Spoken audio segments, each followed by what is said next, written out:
Switzerland versus Algeria.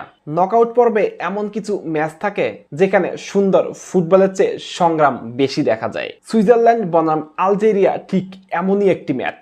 এই match দক্ষতা বনাম ধীরতার নয়, বরং দুই লড়াকু দলের সহ্য শক্তির পরীক্ষা। এই ম্যাচে শুধু টেকনিক নয়, সাহস, ধৈর্য আর মানসিক শক্তিরও পরীক্ষা হবে। সুইজারল্যান্ড চাইবে নিজেদের শৃঙ্খলাবদ্ধ ফুটবল দিয়ে ম্যাচটাকে নিয়ন্ত্রণ করতে, অন্যদিকে আলজেরিয়া চাইবে ডুয়েলে জিততে, প্রতিটি ডুয়েলে বল নিজেদের দখলে নিতে এবং ম্যাচকে এমন গতিতে নিয়ে যেতে যেখানে সুইজারল্যান্ডের ভুলের সম্ভাবনা বেড়ে যায়। আমার কাছে মনে হয় এই ম্যাচে দর্শকরা খুব বেশি গোল নাও দেখতে পারেন, কিন্তু প্রতিটি ট্যাকেল, বলের জন্য প্রতিটি লড়াই এবং প্রতিটি কাউন্টার অ্যাটাক হবে ফাইনালের মতো তীব্র। যদি আলজেরিয়া আবেগ নিয়ন্ত্রণ করে খেলতে পারে তাহলে এই দলটি বড় চমক দেখাতে সক্ষম।